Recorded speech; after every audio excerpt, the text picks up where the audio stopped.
Go on to the WinLink, yes, new guy, the new extra. Okay, so, the confirmation that you get is simply that your message got from you to the next station, right? Right. Okay, so how do you know whether it got to its intended recipient? I mean, basically, it's just being passed from station to station till it gets to the right person, right? Basically, when you send out, Request message receipt. See the box at the top Yeah. right there? you can request a message receipt, but it's just like sending any email. How do you know they got it? You just have to trust the system. First of all, when you send out a message with a legitimate email address, it goes to that first RMS station, and then it goes into the email system. So it's gonna be treated just like any other email address, or email message. So if you do a request message receipt, that's gonna tell you.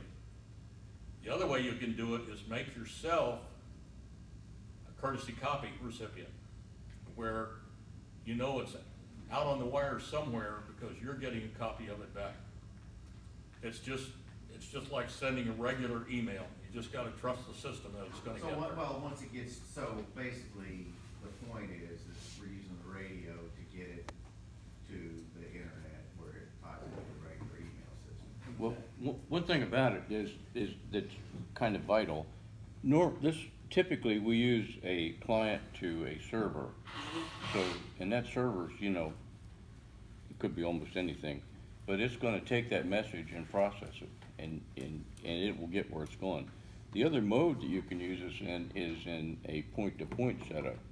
So Tom and I, for instance, could send emails back just without using any email servers Right, anywhere right. directly. So, but normally, the normal mode is an email server, and it's just like using your home email. Well, in an email, it's no news is good news. If your email doesn't get to its intended recipient, you will get a message telling you it did not successfully get there. Yes, you'll get, yes, eventually. So, Only if it's not found on that server. Or it'll be, or a bad address or whatever. right.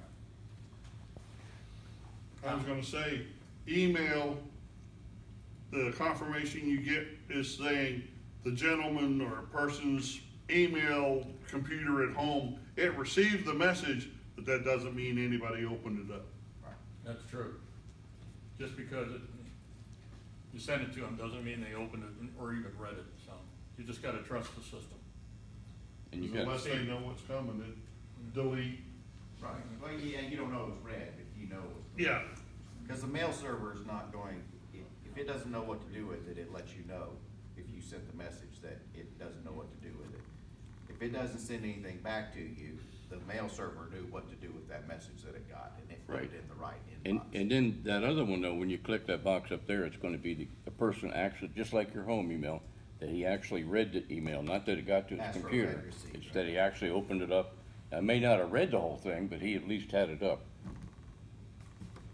Right, and yeah, read receipt just means that it got opened. Yeah. It doesn't mean that Steve, it you got a actually question? got read.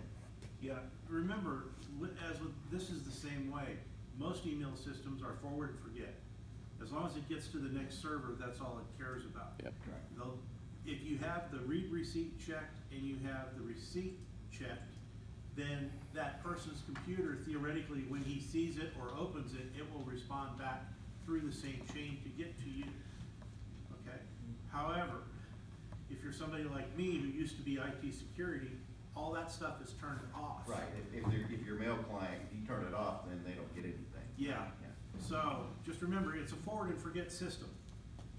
And the person on the other end, as Tom said a few minutes ago, may not have an email account or a link to the internet.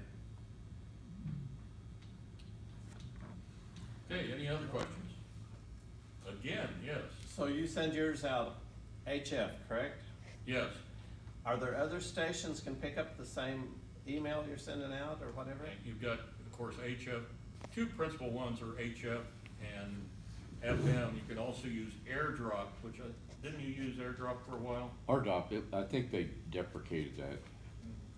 That's another protocol which does a little bit of compression. Works fairly well. But can other people receive the same email as you're sending out Typically, it only goes to the addressee. You can Okay. send to multiple. Now, Just like you can I can email. send multiple addressees, yes, just like any other email. I can also send multiple messages. I stack them up in the Outlook box, or outbox. Then when I check into the RMS, they start transmitting. Are you asking, does this have privacy? Is that what you're? Yeah, that's what I'm saying No, it about doesn't. privacy. It only goes to the addressee. Anybody can monitor it over the HF. That's right. That's what I'm wondering about. Or It's VHF. open, it's not encrypted, it's open But transmission. first of all, you've gotta, to monitor it, you've gotta know which, you've got, let me show you how many WinLink stations you got here. Yeah, I'll let you do it.